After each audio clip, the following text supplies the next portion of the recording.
સુરતના ટેક્સટાઇલ માર્કેટમાં ફરી એકવાર આગની ઘટના સામે આવી। સરોલી વિસ્તારમાં આવેલી નિધિ ટેક્સટાઇલ માર્કેટમાં ગ્રાઉન્ડ ફ્લોર પર વિકરાળ આગ લાગી હતી।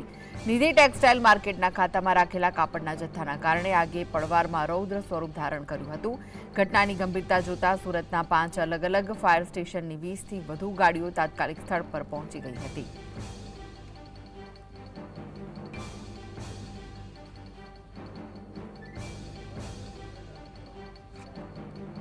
તો સુરતના ટેક્સટાઇલ માર્કેટમાં ફરી એકવાર આગની ઘટના સામે આવી। સરોલી વિસ્તારમાં આવેલી નિધિ ટેક્સટાઇલ માર્કેટમાં ગ્રાઉન્ડ ફ્લોર પર વિકરાળ આગ લાગી હતી। નિધિ ટેક્સટાઇલ માર્કેટના ખાતામાં રાખેલા કાપડના જથ્થાના કારણે આગે પળવારમાં રૌદ્ર સ્વરૂપ ધારણ કર્યું। ઘટનાની ગંભીરતા જોતા સુરતના 5 અલગ અલગ ફાયર સ્ટેશનની 20થી વધુ ગાડીઓ તાત્કાલિક સ્થળ પર પહોંચી હતી।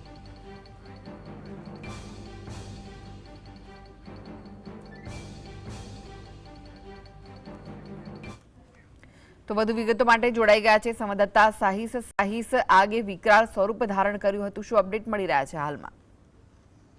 બિલકુલ જે રીતના સવારે 7:30 વાગ્યા દરમિયાન સુરત ફાયર વિભાગને કોલ મળ્યો હતો અને કોલ મળતાની સાથે સારોલી વિસ્તારમાં આવેલા નિધિ ટેક્સટાઇલ માર્કેટની અંદર આગનો બનાવ બન્યો હતો। આગ લાગતાની સાથે જ અલગ અલગ ફાયર સ્ટેશનનો કાફલો ઘટના સ્થળે પહોંચ્યો હતો અને આગ પર કાબુ મેળવવા માટે ચક્રો ગતિમાન કરવામાં આવ્યા હતા। જે અલગ અલગ ફાયર સ્ટેશનના કાફલા હતા, માન દરવાજા, મજુરા ફાયર સ્ટેશન, ડુંબાલ સહિતના અલગ અલગ જે ફાયર સ્ટેશનનો કાફલો હતો, 15 થી 20 ગાડીઓ જે છે તે ઘટના સ્થળે પહોંચી હતી।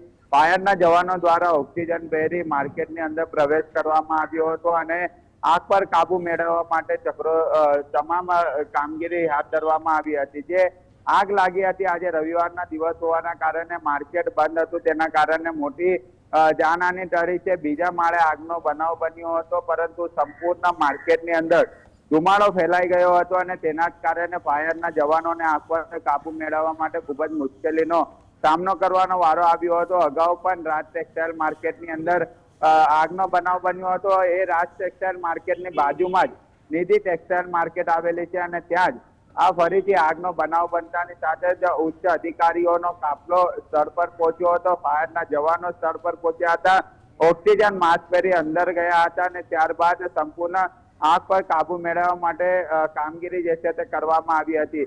લાખો રૂપિયાનું નુકસાન થયું હોવાનું અત્યારે અનુમાન લગાવવામાં આવી રહ્યું છે, પરંતુ સમગ્ર આગની ઘટનામાં કોઈને જાનહાની થઈ નથી।